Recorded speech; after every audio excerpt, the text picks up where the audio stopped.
कैथल के लघु सचिवालय में नए आपराधिक कानूनों को प्रावधानों को क्रूर बताते हुए कैथल के वकील इसका विरोध कर रहे हैं। इन कानूनों के विरोध को लेकर नए कैथल बार एसोसिएशन के सदस्यों ने न्याय कार्यों का बहिष्कार किया और अदालत परिसर में लघु सचिवालय तक रोष प्रदर्शन किया और कैथल के उपायुक्त को राष्ट्रपति का नाम ज्ञापन सौंपा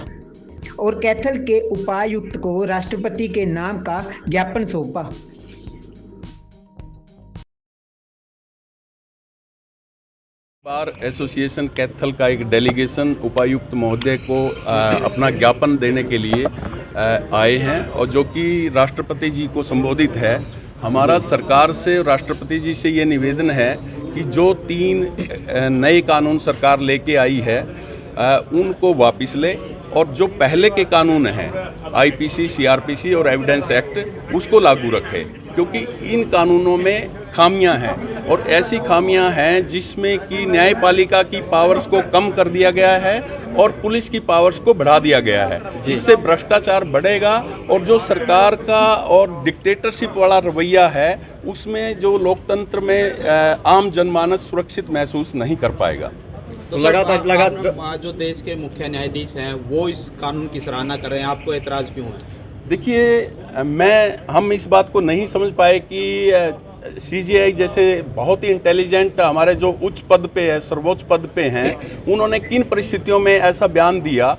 देखिए, मुझे नहीं पता कि हो सकता है उनको भी राज्यसभा में जाना हो। हमारे एक सीजीआई जो है वो राज्यसभा में गए थे, मिस्टर गोगोई, तो हो सकता है इन रिटायरमेंट के बाद इनको भी कोई सरकार के प्रलोभन में हो, ऐसा हमारा मानना है। कोई ना कोई दबाव या किसी उसमें लगता है, जबकि हमें उनसे ऐसी अपेक्षा नहीं थी, बट उन्होंने ऐसा बयान दिया, उनसे हमें अपेक्षा नहीं थी ऐसे बयान की। जैसे आईपीसी 1860 की है, 2024 में बदलाव लागू है नए कानून, क्या किसमें शक्तियाँ जो आप कह रहे हैं जो पुलिस की पावर बढ़ा गई है, किस प्रकार के जो धाराएं हैं, जैसे एक दो एग्जाम्पल बता दीजिए, आपको लगता है कि पुलिस की धाराएं इस प्रकार बढ़ाई गई हैं? देखिए, ये सब मैं डिटेल में आपको बता दूंगा अकेले में, बट जिस तरीके से प्रावधान है पुलिस हिरासत बढ़ाने का, 90 दिन के तक भी जो है पुलिस कस्टडी में रख सकते हैं। पहले 14 या 15 दिन तक जो है कस्टडी में पुलिस रिमांड पे ले सकते थे। ठीक है। अब जब चाहे पुलिस, भ्रष्ट पुलिस अधिकारी जो हैं, जब चाहे किसी के भी इशारे पे जो है ना ऐसा उसको पुलिस कस्टडी में ले सकते हैं। पहले ऐसे कोई प्रावधान नहीं थे।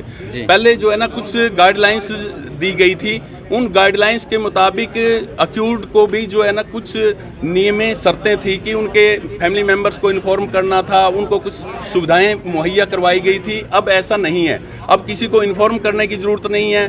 पुलिस के ऑफिसर्स को अपना बैज या यूनिफॉर्म में रहने की कोई ज़रूरत नहीं है, वो कभी भी किसी को भी अरेस्ट कर सकते हैं। एक और खामी जो विशेष तौर पर है कि पुलिस जो है संज्ञेय अपराध में भी जो कितना ही सीरियस ऑफेंस है उसमें भी जो एफआईआर तुरंत दर्ज नहीं करेंगे।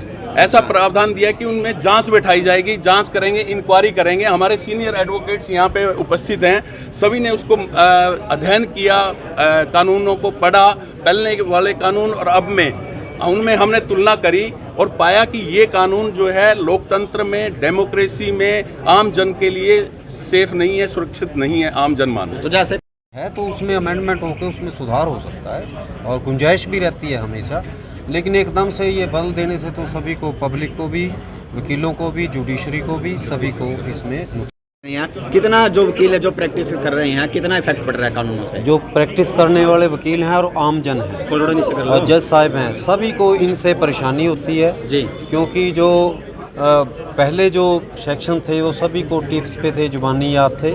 ठीक है। और उसमें जो कुछ बदलाव भी किया गया वो भी मेरा ख्याल है जनहित के विरुद्ध है, आम वकीलों के विरुद्ध है और एक परेशानी पैदा करने वाला है। इनमें इतनी अगर कुछ अमेंडमेंट करनी थी या कुछ सुधार करना था, उसके तरीके बहुत अच्छे दूसरे थे। तो अच्छे कानूनविदों से जानकारी के बगैर और उनसे डिस्कस किए बगैर ये जो कानून एकदम से लेके आए हैं, मैं समझता हूँ कि ये किसी भी प्रकार से वकीलों के लिए, जुडिशरी के लिए और आम जन के लिए लाभकारी नहीं है। इनसे बहुत भारी परेशानी पैदा होने वाली है और आम जन इनसे दुखी हुए। तो मेन इफेक्ट किस में आ रहा है? आईपीसी में आ रहा है, इंडियन एविडेंस एक्ट में आ रहा है, ये सारी सीआरपीसी में आ रहा है? जी हाँ, ये सभी से रिलेटेड हैं, सारे आईपीसी, एविडेंस एक्ट और सीआरपीसी, सभी में चेंजेस है और जो गैर जरूरी है उसके बगैर इसमें सुधार किया जा सकता था। तो बिना विचार विमर्श किए, बिना इसका गहन अध्ययन किए एकदम से पूरे लोगों को जो है परेशान करने का कारण ये बनता है।